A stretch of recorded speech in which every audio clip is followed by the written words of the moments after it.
on Home Factory. We're about to blow you away. Then we start a party in your dining room. And we're off to the races. But first, we send up a test balloon. Aw, balloons. They're fun, colorful, and they make people smile. And they were first made out of intestines. Why are you ruining this for me? What? It's history. Yeah, whatever. We're going to Maple City Rubber's 104,000 square foot facility in Norwalk, Ohio. And this is Paul Bennett, Chief Operating Officer at Maple City Rubber. He's going to tell us about the deep and ancient meaning behind balloons. Ooh. What can they teach us about life? Ooh. What do they symbolize? Balloons are the international sign of party over here. Now that's what I'm talking about. Balloons equal fun. And we try to have as much fun as we can during the day. You know, we're making balloons.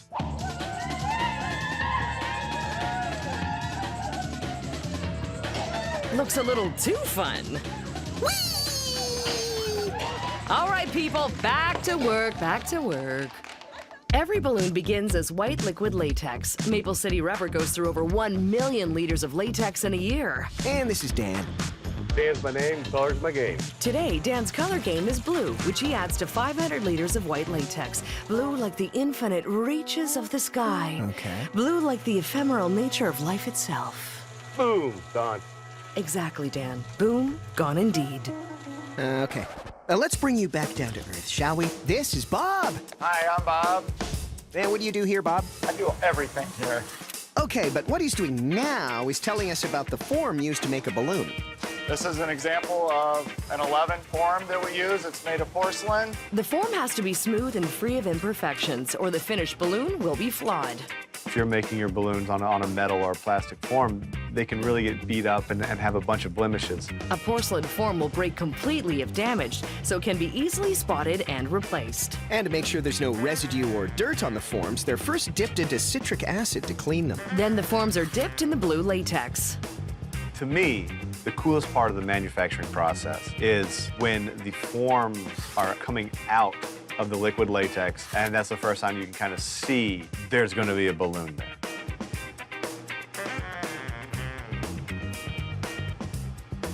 The balloons are then cycled through an oven for 5 minutes at 75 degrees Celsius to solidify. Then they go see Joe and the ring roller. It was terrible. No. Well, okay. We have seen better. Don't get me under your lip. Sorry. I'm the balloon diva around here. So, what happens here, Joe? And this operation is called the ring roller. The form will pass through 2 brushes and we'll roll the ring. And that's it. Why do you need a ring on it? Well, so you can blow the balloon up. That's how you do it. No ring on the balloon, you really can't blow it up. It would just go flat, and it would make make a lot of noises, but it wouldn't work. After the rings have been rolled, the balloons go through another series of dips. The chemicals in these tanks remove some of the proteins in the latex. Proteins? I don't want to talk proteins. We don't either, Paul. After their dips, the balloons head through another oven at 90 degrees Celsius for 45 minutes. This heat treatment cures the latex in its form, vulcanizing the rubber. What does vulcanizing mean? Well, in a scientific application, vulcanization... I was asking Paul. Vulcanization is a term that basically means the latex you're using is stable. Next, the balloons are removed from their forms by this set of carpeted pads. The pads grab the balloons and gently pull them off the porcelain forms, dropping them onto the conveyor. A few balloons from every batch go to Tammy. Tammy the Tester! I'm blowing up balloons to make sure there's no defects in them, like blisters, craters, wet marks. Do they ever pop on you? Oh yeah, they pop, and you jump, and you get scared. Whoa. Yeah, you know what? I don't know if I could work here. Yeah. I never feel deflated at my job. Nice one. Thank you. If the batch of balloons passes the test, they head over to Rwanda. I'm cleaning up around here. Rwana loads the balloons into a tumbler and then rinses them. When you blow up the balloon, there's no stuff on it. It's all cleaned up, so you don't have any gross stuff in your mouth.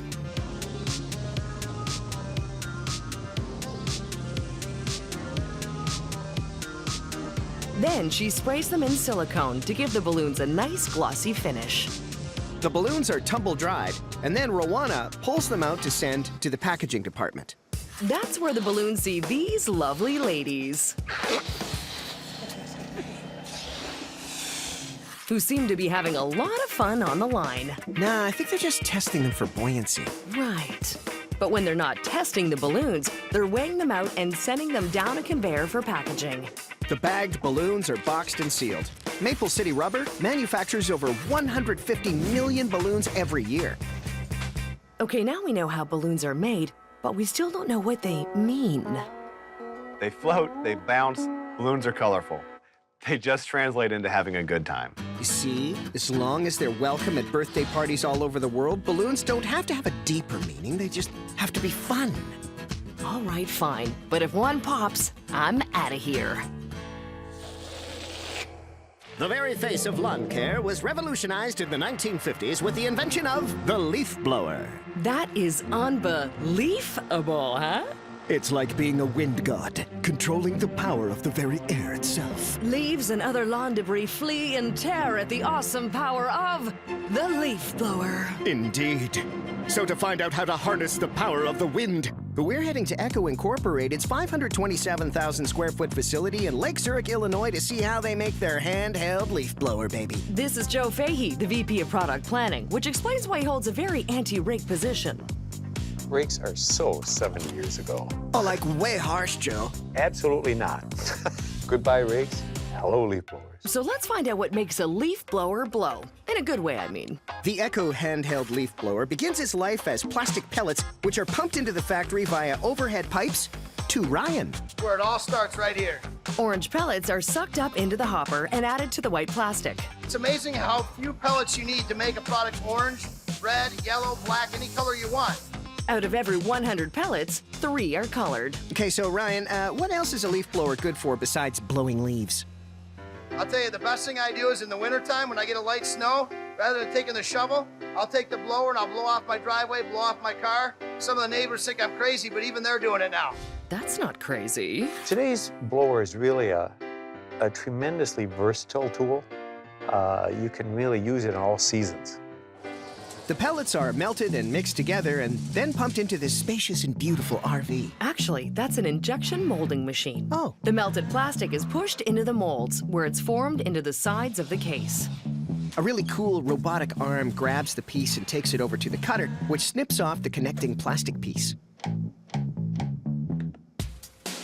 And then the pieces head to Horizon, who's assembling the body. All these pieces is together like a puzzle in here. Orange, you glad they're so well designed? Sometimes I drink the color orange. Hey, why are these leaf blowers orange? You can see it. We've heard complaints in the past that if there are other colors, they not see it, forget it, run over it. The orange is very vibrant and very easy to see. But it's not what makes the leaf blower blow. The fan is also made by plastic injection molding.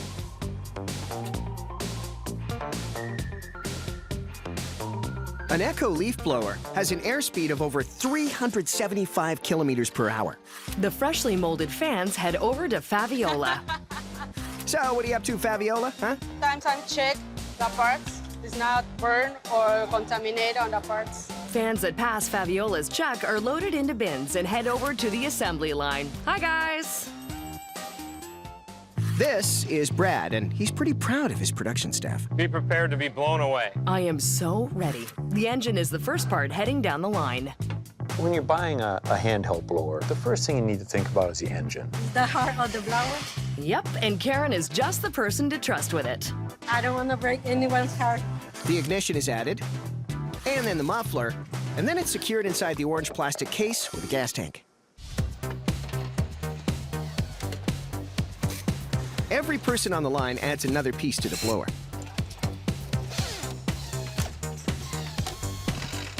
They're working pretty hard. When the blower is assembled, it's taken to this very noisy room. And who's this? Hi, Primo!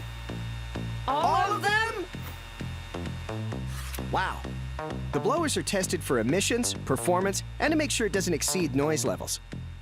When any customer pulls the unit out of the box, they know that it's been started, it's been run, and it's ready to go.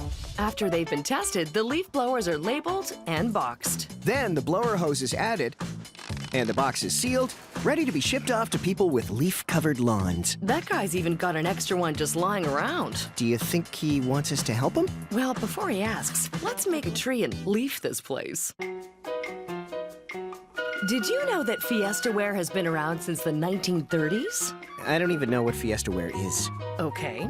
Do you notice anything about this dining room? Well, I'm not sure why, but suddenly I feel happy. Exactly. This brightly colored dishware was launched as a cheerful alternative to traditional floral sets. Nice. To learn more, we're heading to Homer Laughlin China Company's 1,500,000 square foot facility in Newell, West Virginia. This is Dan Williams, marketing manager for Homer Laughlin. He's got a lot to tell us about Fiesta Ware. Before I start saying anything, give me just a second to think. Dan, we're talking bowls and plates here. This isn't a test. Just give us something fun. With Fiesta Dinnerware, every meal's a party. Perfect. Now tell us what makes Fiesta Ware so special. One of the things that helped differentiate it was you could mix and match Fiesta back and forth with different colors. Making your dinner table a carnival of color. Olé! Fiesta Ware begins in this giant vat as slip, which is basically different types of clay mixed with water. It's stirred up and pumped through these pipes to the filter press. These big accordion-like presses squeeze the water out. Cool. This is Brian, and he's got a magic trick to show us. Whoa, let's see that again. Whoops. That's not gonna get me in trouble. We won't tell if you don't. So, Brian, why are you taking all the water out of the clay? You want your dinners, don't you? Or you want your cereals or whatever. Well, yes, always. It's all about removing moisture content, removing air to make sure that there's no air bubbles so that it won't crack. Brian and his team pull the pressed clay leaves out from behind the strainers. Hey, how much do those things weigh? About 25 pounds. Then they take them to a conveyor, which slowly drops them into a grinder, which mixes them back together. And while the grinder does its work, let's go see what's happening in the mold-making department. This is Greg. He's making plaster molds for Fiesta Ware bowls, and he's one of a kind. Yeah, they kind of broke the mold when they made me. Greg mixes water and plaster and pours it into casts. Then we spin them out, make sure there's no blips in that mold. After the plaster is set, Greg has a perfect mold for a bowl, modeled after the original Fiesta Ware. The molds can be used 6,000 times before being replaced. The molds and the clay then head to Steve. Jiggerman on the automatic flat. Number 5 automatic flat. And what the heck does that mean? I know, that's what I thought when I first started here. What does that mean? What it means is that clay is extruded as a log and sliced, falling into the mold. This machine, called a jigger, spins the clay out in the mold and smooths the insides. Each line, one side, can do 500 dozen a day. The molded pieces then head through a leather dryer, which dries out the clay even more so it will hold its shape. A worker removes the clay piece and inspects it before placing it on a carousel. The edges are trimmed, and then they're stacked and taken to the painting department. And this is Sharon. She's making sure these bowls get a coating of signature Fiesta color. How many colors of Fiesta Ware are there, Sharon? About 16 colors. My personal favorite is actually lemongrass. Oh, I like scarlet. Today, Sharon's painting these bowls periwinkle blue. The conveyor spins the bowls as they pass by the paint sprayers. It has to be a certain thickness, and it has to be a certain weight. A worker buffs the bottom of the bowls and loads them onto individual trays. Here's a friendly crew. Hey, guys! Hey! The stocking crew loads the trays onto a pallet. This room station is also where finished bowls are unloaded from their trays. Finished bowls? I thought these blue ones were done. Au contraire, my friend, these blue bowls have to be fired. But it seems like they were doing such a good job. I mean... Not that kind of fired, the pottery kind of fired. Oh. To harden the clay and set the paint, the bowls are put into a 1,200 degrees Celsius oven for 8 hours. So, we're not gonna hang around and wait for them, are we? Nah, let's go back to the stacking room. I feel like they were more enthusiastic last time. Yeah. These already baked red bowls are removed from their trays and sent through a buffing machine so they won't scratch your tabletop. Next, a worker stacks them and sends them off to the packaging department. Then they're carefully boxed, sealed, and stacked, ready to brighten up homes around the world. This year, Homer Laughlin will produce 18 million pieces, so invite everyone over for dinner. Okay, well, 18 million is a little ambitious for my dining room. Maybe we'll just start with 4 people and see how it goes from there. Yeah, good call. More for me. Sleek, speedy, and handles like a dream. Hugs the road as you hug your pillow. It's the Step 2 race car bed. And don't worry, speed demons, it comes in red. But before we start the race, we're gonna find out what puts the purr in this engine. We're heading to Step 2's 225,000 square foot facility in Streetsboro, Ohio. And for his expert opinion on the Step 2 race car bed, we go to Chris Quinn, the president and CEO of Step 2. It's the most fuel-efficient car on the market. And what's the maximum speed this sweet baby can get up to, man? These beds are faster than your wildest dreams. Gentlemen, start your engines! That was good, I think. The Step 2 race car bed gets its aerodynamic finish from its plastic shell. Plastic is great in terms of a kid's ability to play in it and really use their imagination is because it's durable. Recycled plastic and pellets are ground into a powder and then sifted in this giant shaking box. The ground-up plastic heads to the mixer. This is TJ, and he's getting ready to give this roadster a paint job. Sports car red for sports car red. My man TJ here adds 680 grams of red pigment to the mixer, which is enough to color 10 cars. Then we're off to the race. Pump the brakes, TJ. This car's not ready for the track quite yet. The mixed powder is released into a bin and races off to the molding department. And that's where we put the pit crew behind the wheel. Meet Ruben, Chris, and Victor, the fastest team on the factory floor. We run 5 minute, 40-second cycle time. Let's get that time up on the clock. The pit crew has to crack these molds open by unscrewing all these bolts. Miss one, and the mold won't open, causing a major delay down the road. The previously molded pieces have to be removed and fresh plastic powder added to each section, including black plastic powder for the wheels. Now that they've added the powder, Chris is in to help the guys close it up. If they don't seal it properly, that powder could get all over the track. Oh no, looks like they're good for time, but there's still another side to fill. The mold flips, and they're at it again. Victor's in for the assist. He's back after a recent injury sidelined him from the team, but looks like he's better than ever. Wow, look at that technique. These guys are racing through this. I tell ya, if I were on that team, I'd be honored to work with those guys. And the crew is done with 2 seconds to spare. The mold heads back into the oven, running at 290 degrees Celsius.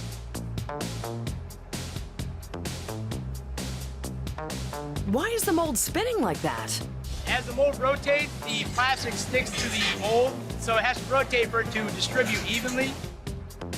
When the plastic parts are complete, Ruben and his team pull all 8 pieces out of the molds and send them down the line. And that's where they meet Angela. She's responsible for giving the car its smooth finish. Very aerodynamic for the bed. Angela uses a hand tool called a reamer to shave off any excess or rough plastic. Make it smooth so it's not sharp and doesn't cut anybody or anything like that. Then she drills holes where the wheels will be attached. Yeah, because this baby was born to burn some rubber on the open road. And speaking of burning, here's Anthony. I'm gonna turn this bed into a hot rod. Anthony uses his trusty blowtorch to make sure these car parts are shiny and can stand up to the scorching hot speeds these roadsters can get up to when you put the pedal to the metal. It's all about the engine going fast, the adrenaline. But now that the pieces have been trimmed and flamed, it's still got to hit one more station. This is the body shop. We assemble the car. Angela and Anthony put all the pieces together to double check that they all fit. Looks a little plain. Don't you worry. These cars come fully loaded with decals, headlights, and hubcaps, baby. Sweet. Angela and Anthony load all the pieces into a box, and then it's sealed and palletized. You could be 50 years old, and you're going to love sleeping in this bed. Who doesn't want to have their own muscle car? And that's why they're shipped to homes around the world to race through every grown adult's dreams. Right. But I think we need a younger, steadier hand at the wheel. Wow, the kid's a natural. Look at how he's taking these turns. What a daredevil. Oh, he's heading for the finish line. He's pulling ahead of the other cars and... Oh, it's bedtime. I guess even champion race car drivers need their rest. Good night, little race car driver. Good night.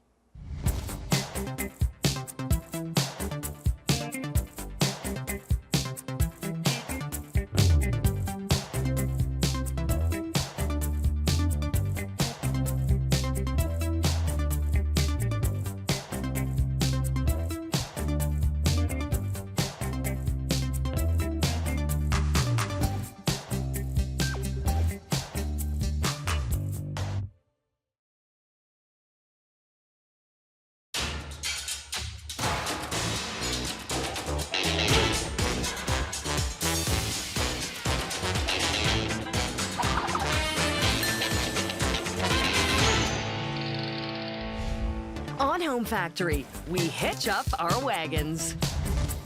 Then we roll out the welcome mat for a front door must-have. And tackle a high-stakes game of football. But first, we play for keepsies. Oh, yeah. A marble. One of the oldest toys known to man. And yet, all it is a small, round ball made out of something hard. So to find out why people panic when they lose their marbles, we're heading to Marble King's 38,000 square foot facility in Payton City, West Virginia. And this is Barry Fox, President, CEO, and Marble Queen. She's going to tell us all about the interesting uses marbles can be put to. So they're actually used to roll caskets into tombs. That is interesting. But Barry, there's a whole room full of kids over there. How about something cheerful? They're used in a lot of flower arrangements. Oh, that's better. They're also used in wine manufacturing. I'm listening. They're used in spray paint cans. When you shake it and you hear that rattle, Marble King marble. Perfect. So kids, florists, and graffiti artists love their marbles. But what makes Marble King marbles the best? You can actually take our marbles, even though they're made of glass, and you can actually drop them on concrete, they'll bounce back, and you can catch them in your hand. And there's no pit, there's no break, there's no nothing. That's how you can tell it's a Marble King marble. Cool. So let's find out how a Marble King marble is born. And it all starts with this pile of trash? We take broken glass that would otherwise find its home in a landfill, and we turn it into beautiful marbles. Oh, okay, that explains it. Yeah. Marble King uses around 4 tons of recycled glass every day, which is why these guys have a lot of shoveling to do. Right, Jim? A bit like shoveling snow, just sharpened. Jim weighs out 40 kilograms of glass for each load. It's a hungry machine. We gotta feed it every 20 minutes.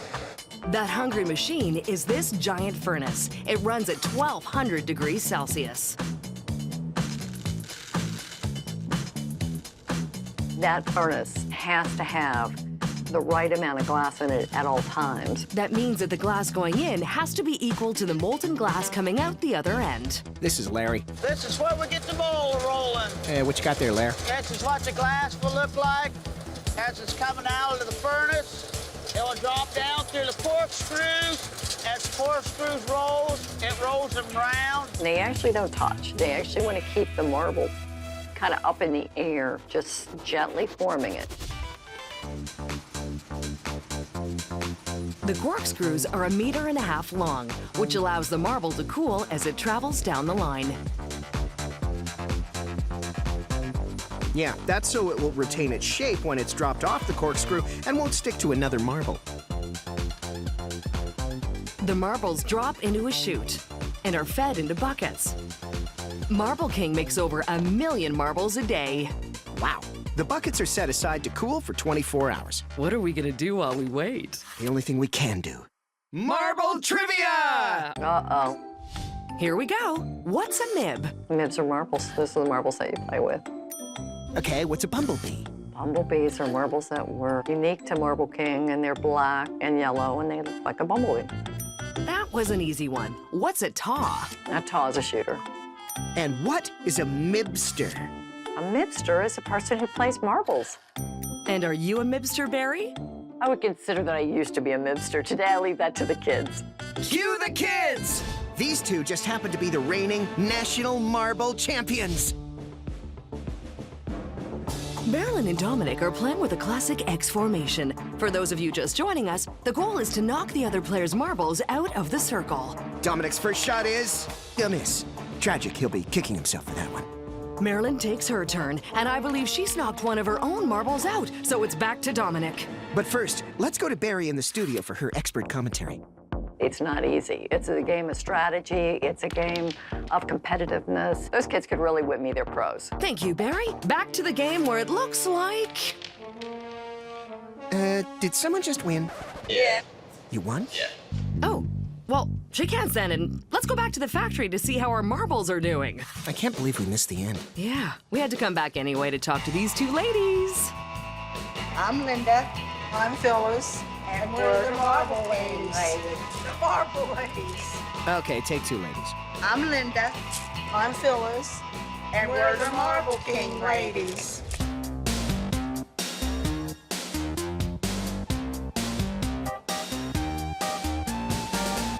Today, Linda and Phyllis are packing up marbles for Chinese checkers. We got lots of marbles just in case you lose yours. Classic marble joke. I haven't lost my marbles just yet. My daughter sees that, she'll say, yes, you did.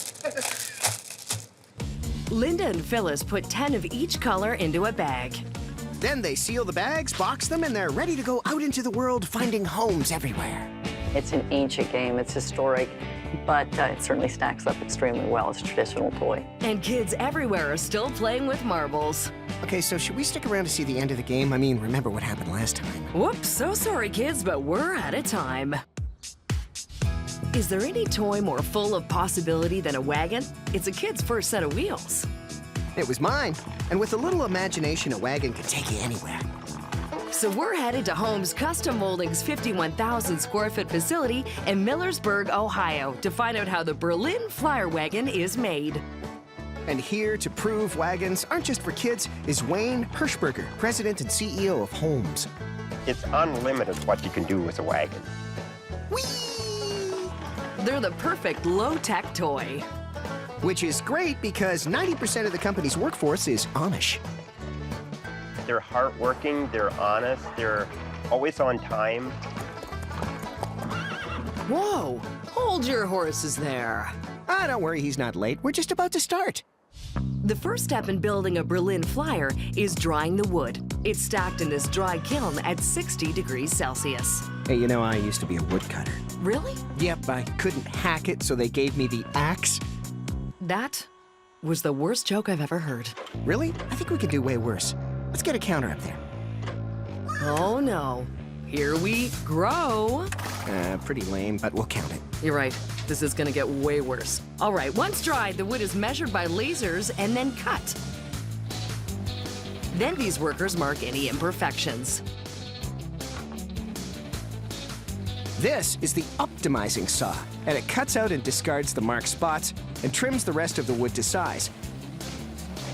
Holmes goes through over 3 million board feet of wood each year. Then this crack team of seasoned workers stack the wood. How was that a joke? Seasoned. It's a wood thing. Yeah, whatever.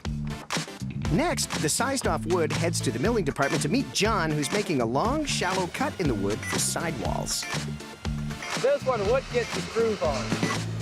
Now that's a good woodworking joke. Yeah, I'll allow it. After the cut is made, these cheerful ladies inspect and stack them. The wood is then taken to the riveting department, where evenly spaced holes are drilled into them. How riveting. Ah, point for you. Next, the wood goes through an ultraviolet curing machine. It gives the wood a super hard finish. Well, while the wood is hardened, let's go find out how the racks for the sides of the wagons are made. Just like the other pieces, wood is trimmed to size, then cut and shaped. But then they head to Lori. This is where the rack gets stapled.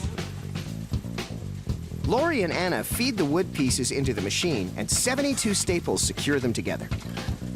We use 150,000 staples for just 1 week. Hey, Lori, we're doing a pun thing, and I'm stuck. Help me out? I asked you to say this is a staple ingredient. Ah, good one. The stapled racks head off for a dip in primer. Then they're hung up on racks and sent to see their adoring fans. Too obvious. When the racks are dry, they're sent to Josiah. This is where we set the racks for a bit of a paint bath. Josiah dips the racks into red paint. Holmes goes through over 3,000 liters of paint in a year. But why red? Red's the fastest color in a wagon. Yeah, I think I read that somewhere. We have a lot of different colors of wagons. It's gray, green, blue, pink, orange. Wayne, you okay?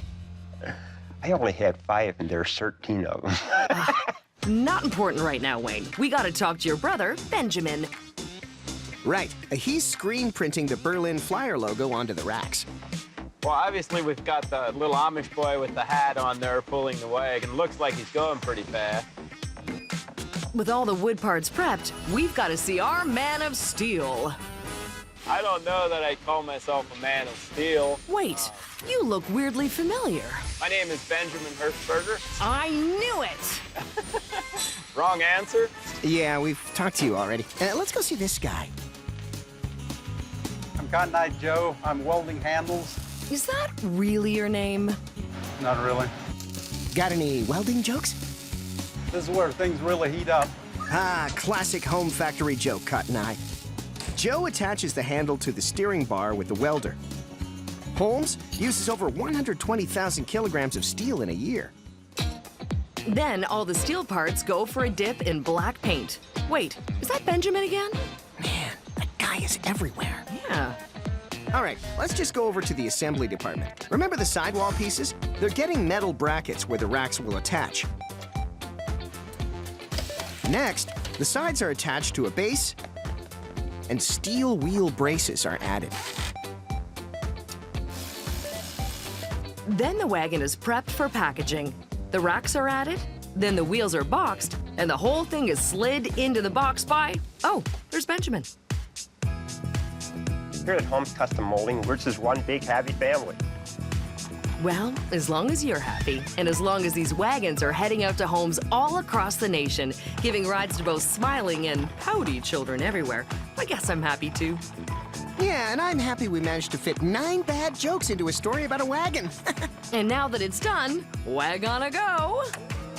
Make that 10. First impressions are lasting impressions. Indeed. And that's why you want to make sure the doorway to your home is as welcoming as possible. So we're headed to Mohawk's 260,000 square foot facility in Calhoun, Georgia, where they turn old truck tires into welcome mats. And this is Nick Pavo, plant manager at Mohawk. Our welcome mats turn your house into a home. But what's so great about Mohawk? Mohawk was founded in 1875. It is the largest flooring company in the world today. And the most welcoming. Welcome to Mohawk Industries. Welcome. Welcome to Mohawk. Yeah. OMG, they love us. They really love us. Don't get carried away. A Mohawk welcome mat starts as crumb rubber. Giant bags of it are emptied into these silos. But what's crumb rubber? Crumb rubber is ground up tires. The former tires are sifted and blown through these pipes into the factory to the molding department. Each style of welcome mat has a corresponding aluminum mold which is transferred to the press. That's where they meet Nick and this giant robot who doesn't have a name. If I had to name it, I'd probably name it Pumpkin. Why's that? It's orange, big and orange. All right, Pumpkin it is. Pumpkin takes the aluminum molds and runs them under the filler. A mix of ground up rubber and glue is sprinkled onto each of them. The glue makes the crumbs of rubber stick together. And then Pumpkin puts the mold in this huge press. It takes about a minute, 20 seconds, and it's pretty hot. It's about 300 degrees. That's over 150 degrees Celsius. Pumpkin takes the mold out of the press and flips it onto the conveyor. So, Nick, how many of these do you and Pumpkin make in a day? 87 per hour, 24 hours, 87 times 24. There's your answer. Can you do the math real quick? I'm sorry, we're not paid for our math skills. This is true, but I can count at least 3 welcome mats in that black rubber. So let's head over to the cutting department to talk to Francisco. We can, like, right now show you how we cut the mats. Yeah, show us.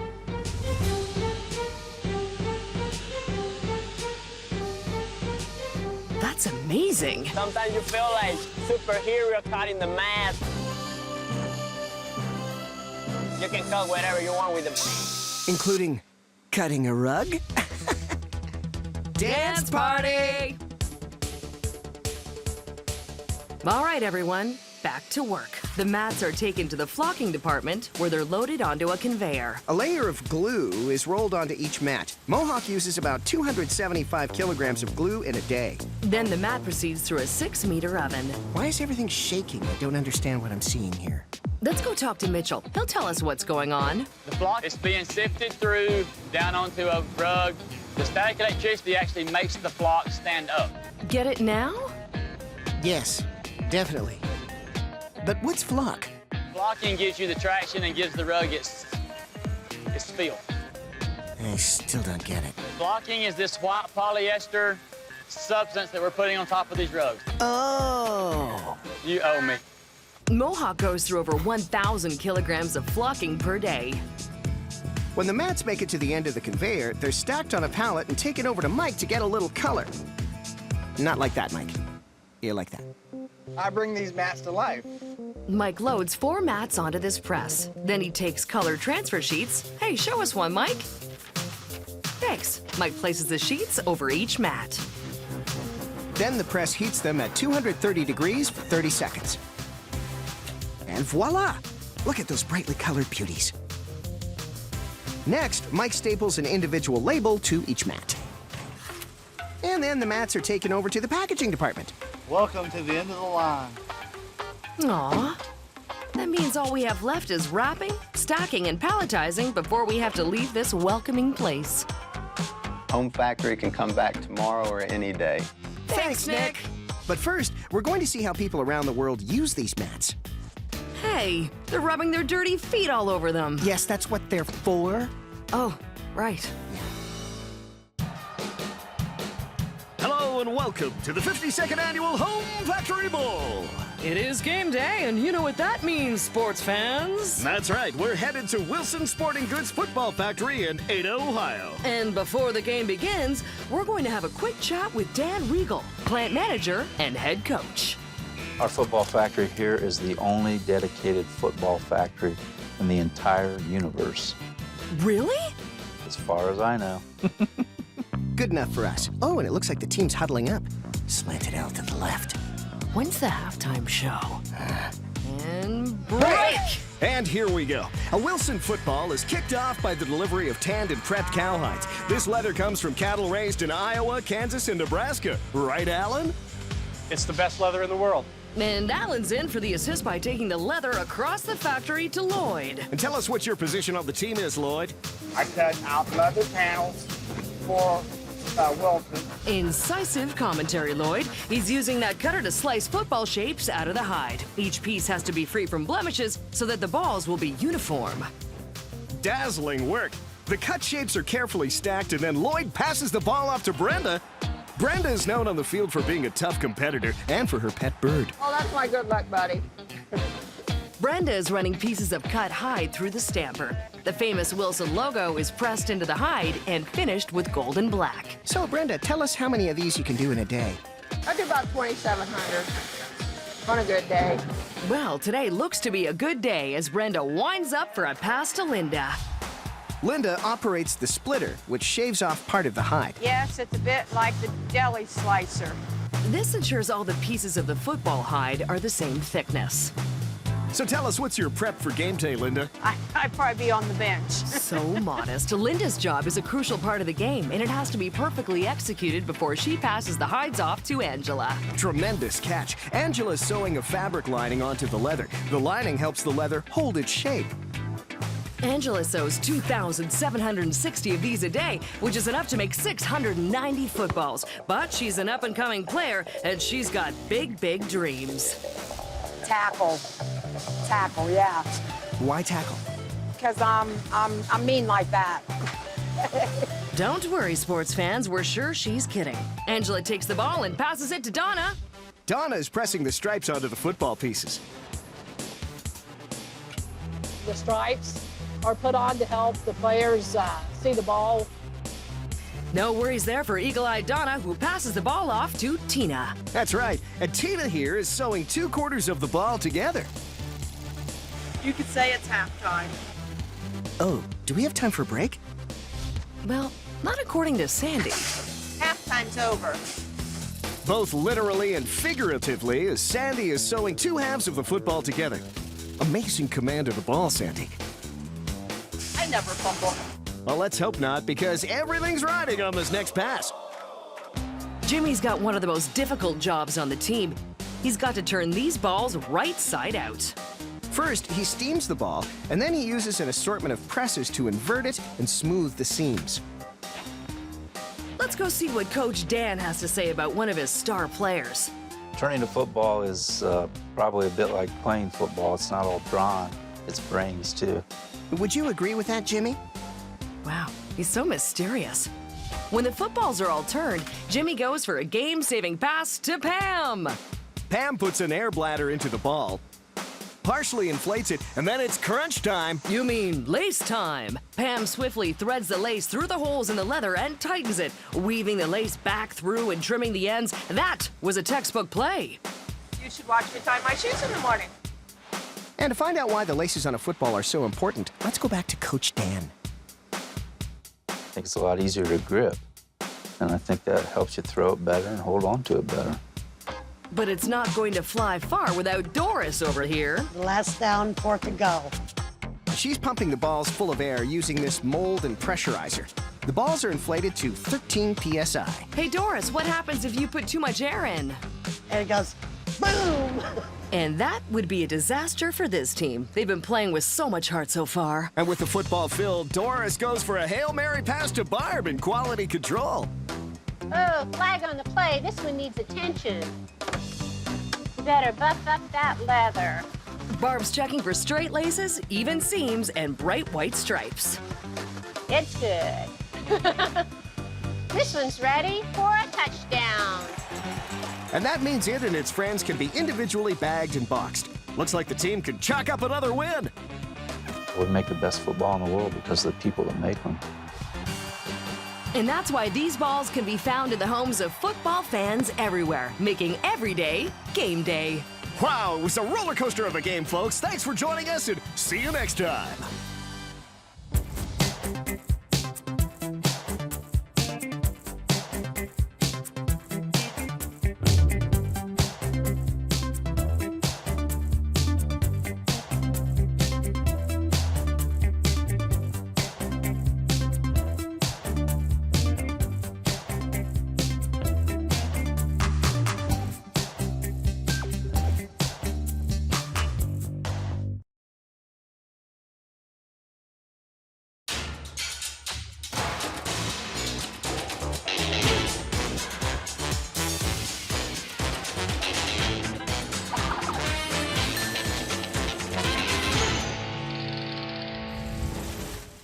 On Home Factory, we dish the dirt on a household chore. Then we raise our cups to a simple invention. And get the mostest out of beating halitosis. But first, bear with us as we find a furry friend. Aw, shucks. Is there any friend more loyal than a teddy bear? Gee golly, he's always there for you, ready and waiting for snuggles and adventures. Today's adventure takes us to Vermont Teddy Bear Company's 43,000 square foot facility in Shelburne, Vermont. And this is a giant bear. No, wait. It's Kathy Carlisle, head of bear production. We make about 150,000 Vermont teddy bears per year. That's up to 30 times the amount of black bears in the state of Vermont. Vermont teddy bears give the best kind of bear hugs. Oh, yeah. And the day begins with workers arriving and clocking in. The first step is to pull fur out of storage and load it onto the cutting table. Vermont teddies are made with a plush faux fur. Workers lay out and cut 14 layers of fur onto a 3.5-meter long table. Then it's all up to Larry. I'm chief die cutter at the Vermont Teddy Bear Company, and I cut out all the teddy bears that we make. Today, Larry's cutting out a classic honey bear. Larry lays dies out on the fur and then presses them through all 14 layers with this 15-ton press. As much as you would a batch of cookie dough or something. Larry bundles up the cut pieces and puts them in boxes. And then they go see Pam. They come in here. I shake them. Pam's removing excess fur from the cutting. Then she puts the pieces into a carousel and sends them to the sewing room. These expert stitchers are sewing the pieces of the teddy bears together. And this is Edward E. Bear. He's one of the sewers here at Vermont Teddies. Teddy and the team are sewing together bear parts. It's a bit complicated because they're inside out, and these parts are three-dimensional. After this first round of stitching, the teddies get their eyes. We put lock washers onto the backs of the eyes, and they're locked in place forever so that they won't ever come out of the bear. Next, the parts have to be turned inside out. Some of them can be done by hand, but some have to be turned with this specialized machine. After all the parts are turned, they head back to Pam. Let's get stuffed. Our stuffing is polyester, which is made from recycled plastic bottles. So it's sustainable and green, which is really cool. Pam loads the stuffing into a machine, which tumbles it to add some air. Vermont Teddies uses 450 kilograms of stuffing per year. The stuffing shoots out of the machine at over 150 kilometers per hour. All the bear parts are filled except for the torsos. Then they're all taken to see Manuka. What have you got there, Manuka? These are the bear bones. These plastic pieces are pin and lock washers, and Manuka is adding them to each of the arms and legs. Next, all the bear pieces are attached to the torso with this press, which joins the washers. And then it's back to Pam. They have nothing here. So they come in, and we give them a belly. Okay then, go ahead.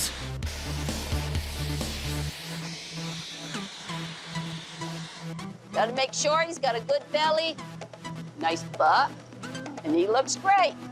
He sure does. After stuffing, the back seams on the bears are stitched up by hand.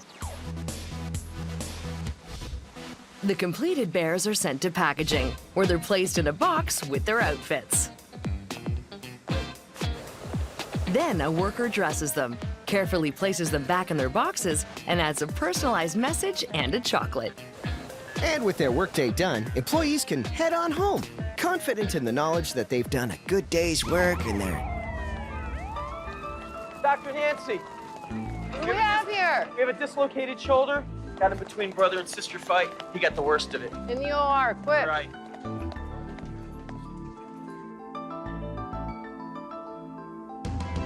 I'm Nancy. I'm the teddy bear doctor. And I'm Mike. I'm the doctor's assistant. I assist her whenever there's an unbearable situation. You two are being awfully flippant after what we just witnessed. Brownie is recovering just fine. Oh, okay, that is really good to hear. If anything ever happens to him, he can be sent back to our bear hospital and be repaired for no charge forever. Wow, that's very impressive health care. I nurse back to health about 3,000 bears a year. They go back with a little hospital bracelet, so you know he's been well cared for in the hospital. and with a prescription on how to care for him. Do you ever lose any bears? We do lose a bear every once in a while, and it's unbearable. What happens then? So I will have to replace a whole entire bear. Dr. Nancy's good, but she's not that good. But thankfully, most patients are recuperating nicely. And both recovered patients and new bears can head out to their homes to see their loving owners and attend tea parties. Do you like flower cupcakes? Must be a tough life. Well, it's their cross to bear. No chore is more dreaded than doing the dishes. Yeah, it's a dirty job, but somebody's got to do it. So we're heading to this 25,000 square foot facility in Mississauga, Ontario. And these two are Bernie and Blake Ross, the men in charge of Nature Clean dish soap. The Nature Clean story is really just a love story.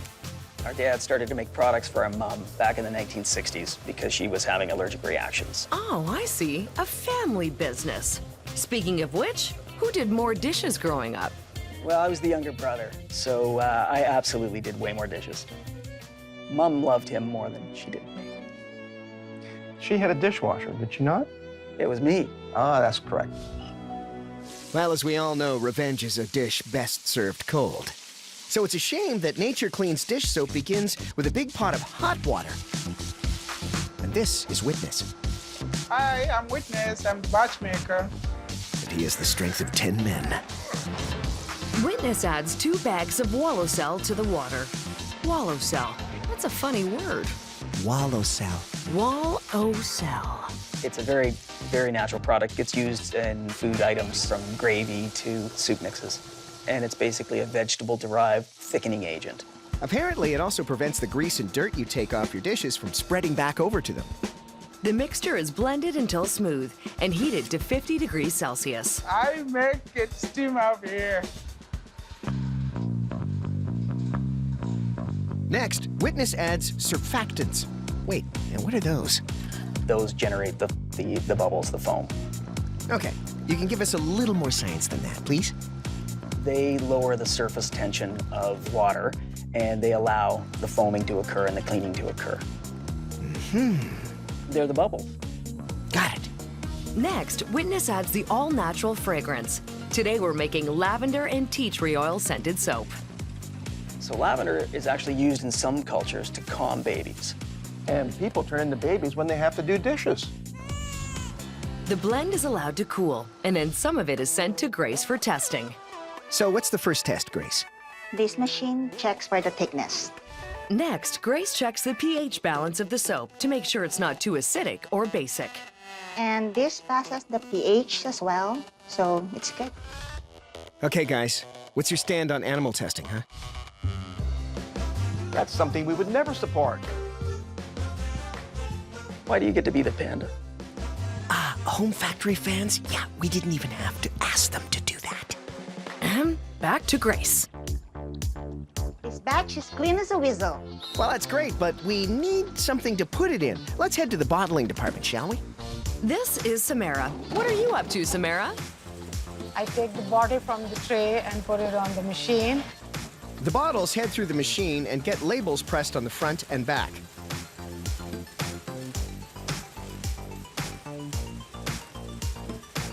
Samara runs about 8,000 bottles through each day. So, Samara, who does the dishes at your house? I do cooking and the dishes also. What? That is bullshit! Don't make me wash your mouth with this soap. Sorry.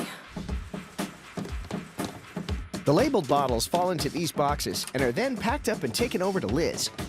Hi, I'm Liz. I work on the filling line.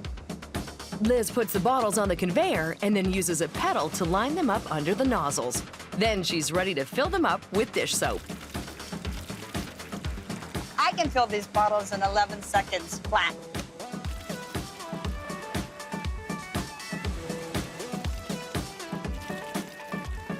Once filled, the bottles head down the line to Winnie, Spinny Winnie. It's okay to flip a lid around here. So is that why you and Liz are fighting on the job? All right, ladies, back to work. Winnie caps the bottles and sends them down the line. Then they're boxed and sealed. The average person does about 21,000 dishes a year. They should buy Nature Clean. Make it easier. And that's why Nature Clean can be found in homes everywhere, sudsing up and making your dishes sparkling clean. Hey, Mr. Announcer, you sound really into it. Well, you know, I am. We found out lots about soap and met some fun people.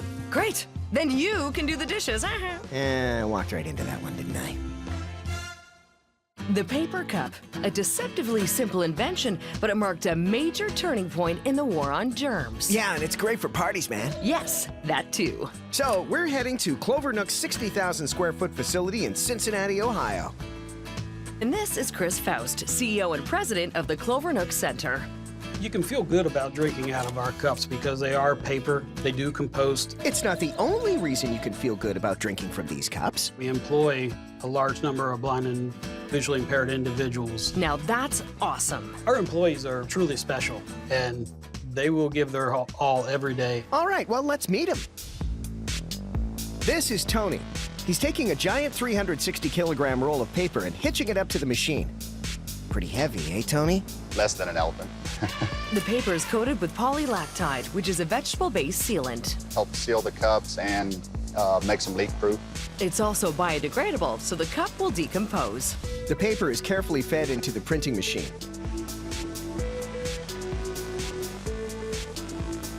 And then it's Ralph's turn to step up to the plate. This is the printing plate we're going to use for today's cups. So how does this thing work? It's like a giant rubber stamp. Ralph carefully lines up the flexible plate on a large roller and rolls it on. Then it's time to add a little color. Let's get inked. The paper rolls past the rubber plate, and the color pattern is printed on. Yeah, so today we're running a red houndstooth pattern. But I can't believe you know what a houndstooth pattern is. Well, I'm very knowledgeable about Scottish textiles, dating back to the 1800s. Would you like to know more? No. The printed paper is then cut to size for a 280-milliliter cup. Now it's time for the cup-forming magic. The cups are wrapped around a mold and sealed, and then a bottom is pressed on. That's happening crazy fast. Can we get a little slow-mo in here?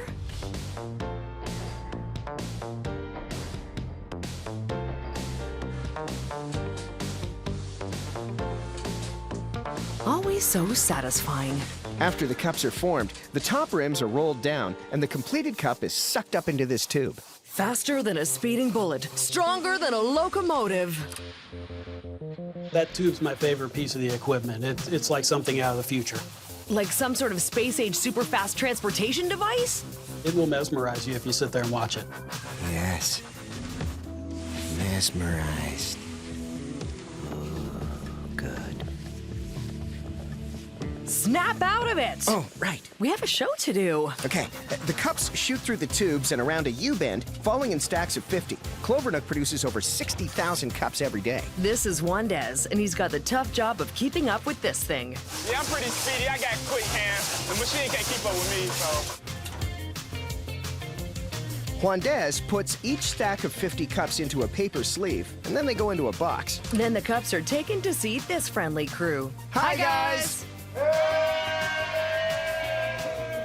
The packaging team removes the sleeves of cups and carefully counts them out into stacks of 12. This is Wanda, and she's one of Clover Nook's visually impaired employees, but that never slows her down. I wouldn't say I'm perfect, but I'm pretty close. So what's the trick to packaging, Wanda? I have to do an exact count, but we have backups. Everybody checks everybody, so that nobody is holding the bag, so to speak. And we also have different things that we can use to make sure we have a perfect set of cups, but I rarely use it. Wanda puts her cups in a bag and hands them off for sealing. Well, when these ladies aren't busy planning their evenings. Hey, Melissa, what's going on? Not much. Ready to go out for pizza later? There's many things you can do with a paper cup. Yeah, like what? As the zoos and others use them as specimen cups. We're thinking a little more generally, Chris. You can play beer pong. You can do magic tricks. You can make forts out of them. Oh, now I know what I'm doing with my evening. We're not done here just yet. 4 sleeves of 12 cups are put into bags and then boxed and sealed. And now it's time to say goodbye to the packaging team. Bye, guys. Now can I go build a fort? Not yet. Hey, Chris, tell us what sets your cups apart. Our paper cups are fun because we're able to create different designs, different colors. Different designs, you say? Mm-hmm. Then let's go back to the printer. Ah, now that's a good-looking cup. And that's why Clovernook paper cups can be found in homes everywhere, brightening up parties and holding your drinks. And for building forts. Oh, fine. Go ahead.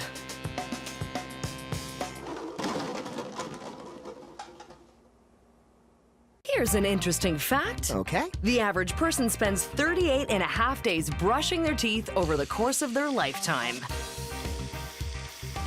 You know, call me wacky, but that sounds like a lot. Dental hygiene is never a waste of time. Never. We're headed to Grand Rapids, Michigan to visit the 150,000 square foot Rainier facility where preserved toothbrushes are made. And this is John Lively, Director of Environmental Materials and fan of novelty-size toothbrushes.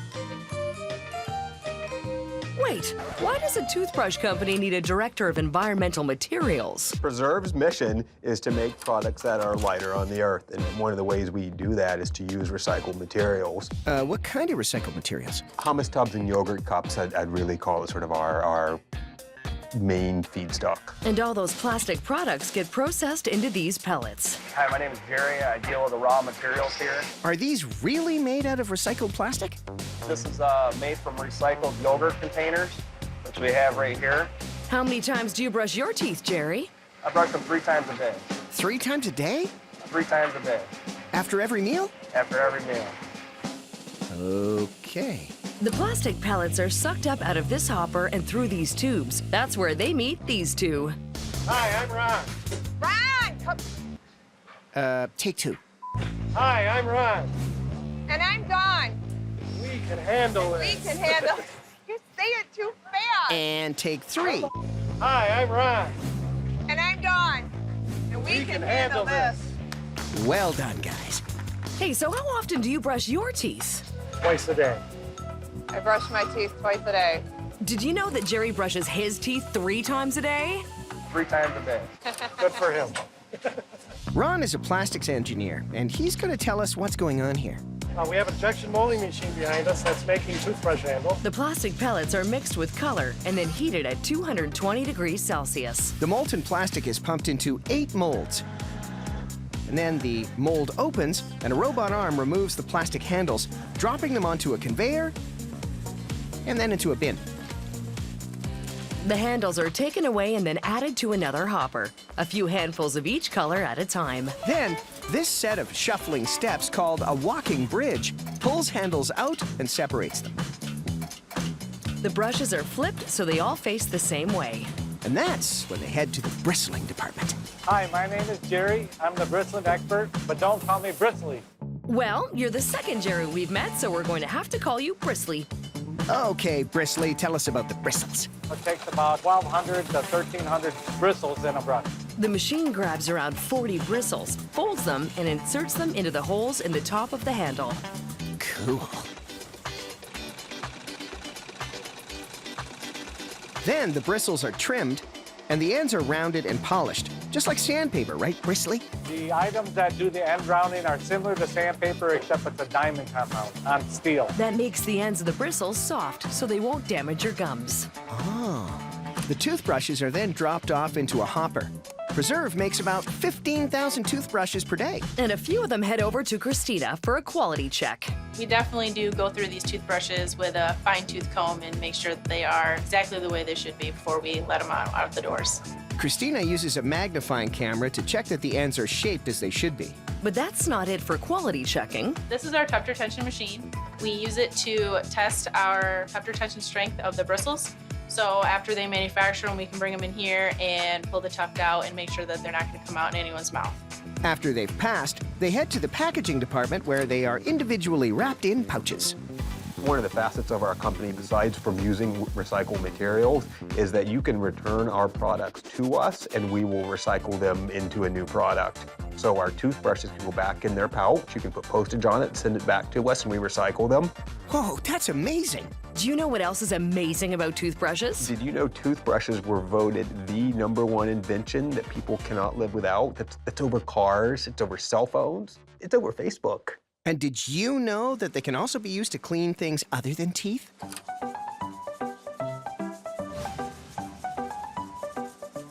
Yes, but their intended purpose is to head to homes where people will use them to scrub their chompers whether they like it or not. Because dental hygiene is very important. We are definitely doing our bit for healthy mouths today. Yeah, you think we could get something out of this? 4 out of 5 dentists recommend you watch Home Factory. Can we get a woo?